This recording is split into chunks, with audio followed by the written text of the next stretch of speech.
Friends, today நம்ம சேனலில் என்ன பார்க்க போகிறோன்னா ஃபிஷ் பிரியாணி எப்படி பண்ணுறது தான் பார்க்க போகிறோம்.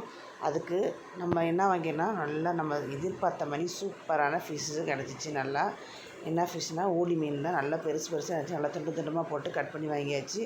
நல்லா ஃபிஷ்ஷை மஞ்சத்தூள்லாம் போட்டு கழுவி எடுத்து தேவையான இஞ்சி பூண்டு பேஸ்ட்டு, கொஞ்சம் மஞ்சத்தூள், மிளகாத்தூள்,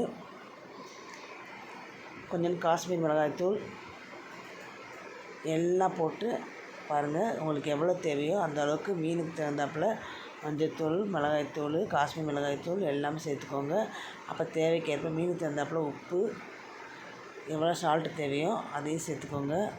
அப்படியே மீன் பார்க்குறதுக்கு நல்லா நம்ம எதிர்பார்த்த மாதிரி சூப்பராக மொக்க மீனாக இருந்துச்சு. செமையாக இருந்துச்சு. அப்படியே உடனே கேட்ச் பண்ணி ஃபிஷ் பிரியாணிக்கு ரெடி பண்ணியாச்சு. கொஞ்சோண்டு கரம் மசாலா தூள், கொஞ்சோண்டு மல்லித்தூள், கொஞ்சோண்டு உப்பு, அப்படியே கொஞ்சம் தேவைக்கேற்ப ஆயில், கொஞ்சம் லெமன் ஊற்றி நல்லா மீனை நல்லா பிசைஞ்சு நல்லா அப்படியே ஊற வைக்க போகிறோம். வீட்டில் கொஞ்சோண்டு நம்ம குழம்பு தூள் இருக்குமோ அதையும் கூட கொஞ்சம் சேர்த்துக்கலாம்.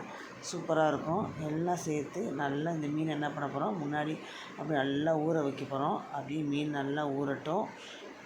அதுக்கப்புறம் பிரியாணிக்கு நம்ம ரெடி பண்ண போகிறோம்.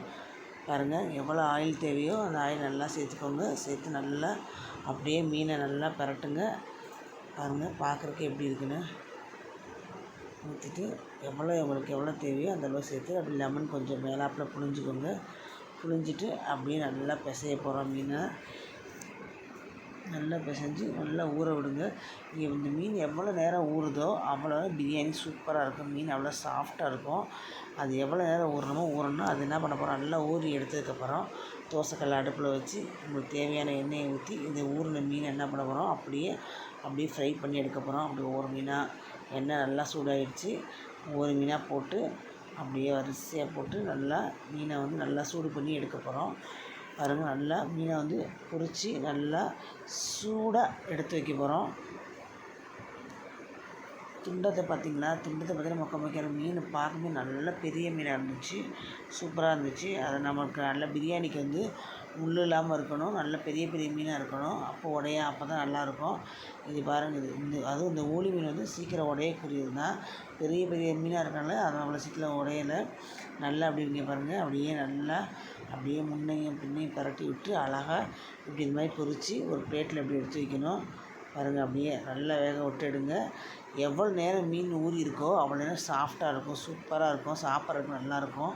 செம்மையாக இருக்கும். எடுத்து வச்சுட்டு நம்ம அதுக்கப்புறம் ஒரு அடுப்பத்தை வச்சு ஒரு கடாயை அடுப்பில் வச்சு தேவைக்கேற்ப நெய் கொஞ்சம் எண்ணெய் கொஞ்சம் ஊற்றிக்கோங்க. பாருங்கள், உங்களுக்கு எவ்வளோ நெய் தேவையோ அந்தளவு சேர்த்துக்கோங்க. அப்படியே அதில் கொஞ்சம் எண்ணெயும் ஊற்றிக்கோங்க.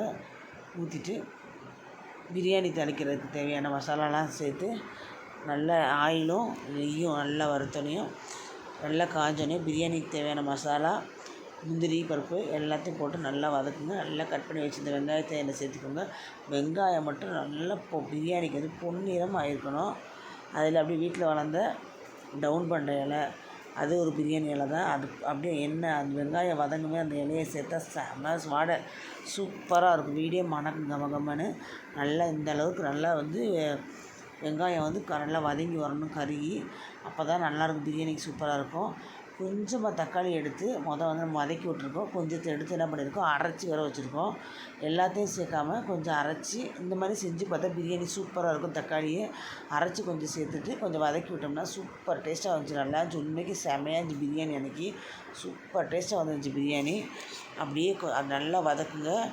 எவ்வளோ அளவு நல்லா வதக்க முடியுமோ அந்தளவுக்கு நல்லா வதக்கி இங்கே பாருங்கள், நல்லா தக்காளி நல்லா வதங்கி வரணும். நம்ம அரைச்சி வச்ச தக்காளியும் சேர்த்துருக்கோம். அப்புறம் ஒரு கைப்பிடி அளவு புதினா, கொத்தமல்லி அதையும் சேர்த்துக்கோங்க.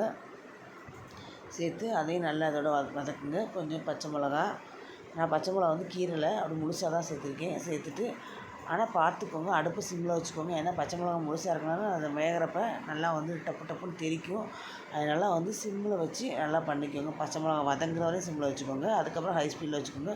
தேவைக்கேற்ப இஞ்சி பூண்டு பேஸ்ட்டு அதையும் சேர்த்துக்கோங்க. சேர்த்து நல்லா வதக்குங்க. வதக்கி விட்டுட்டு தயிர், அதோட கொஞ்சம் தயிர் சேர்த்துக்கோங்க. ஏன்னா கொஞ்சம் புளிப்பாக இருந்தால் நல்லாயிருக்கும். எவ்வளோ தயிர் தேவையோ அதோட தயிரையும் சேர்த்து அதையும் அப்படியே அந்த வெங்காயத்தோடு அப்படியே நல்லா தயிரோடு போட்டு நல்லா கிளறுங்க. இனிமேல் தான் வந்து பிரியாணிக்கு என்ன மசாலா தேவையோ அது எல்லாத்தையும் ஆட் பண்ணணும். கொஞ்சோண்டு பிரியாணி மசாலா, மிளகாய்த்தூள், காஷ்மீர் மிளகாய்த்தூள். பாருங்கள், மிளகாய்த்தூள் உங்களுக்கு எவ்வளோ தேவையோ சேர்த்துட்டு காஷ்மீர் மிளகாய்த்தூள் அதையும் சேர்த்துக்கணும். காஷ்மீர் மிளகாய்த்தூள் தான் வந்து நல்லா கலர் கொடுக்கும், அதனால் அதையும் சேர்த்துக்கோங்க. அப்படி கொஞ்சோண்டு மல்லித்தூள், கொஞ்சோண்டு பிரியாணி மசாலா, வீட்டில் அரைச்ச பொடி கொஞ்சம் இருக்கும். அப்படி கொஞ்சோண்டு பாக்கெட்டில் கடையில் வாங்கின பிரியாணி மசாலா அதை வந்து கொஞ்சம் லைட்டாக சேர்த்துக்கணும். ஸ்மெல் நல்லாயிருக்கும். கரம் மசாலா எல்லாத்தையும் சேர்த்து நல்லா போட்டு நல்லா வதக்குங்க. வதக்கிட்டு உங்களுக்கு எவ்வளோ கொஞ்சம் லைட்டாக தண்ணி சேர்த்துக்கணும். அப்போ தான் கொஞ்சம் இதாக வரும், அடி பிடிக்காமல் இருக்கும். அதனால் லைட்டாக தண்ணி ஊற்றி உங்களுக்கு அதுக்கு தேவையான உப்பு சேர்த்துக்கோங்க. சேர்த்து அதையும் சேர்த்து நல்லா வதக்குங்க. பாருங்கள், இந்தளவுக்கு நல்லா வதக்கணும். ஏன்னா தண்ணி ஊற்றலைன்னா அது அடி பிடிக்கும்.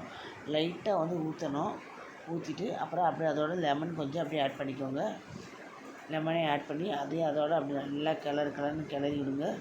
இந்த மசாலாலே நம்ம என்ன பண்ண போகிறோம், பொரித்து வச்ச மீனை எடுத்து அப்படி இந்த மசாலாலே சேர்க்க போகிறோம்.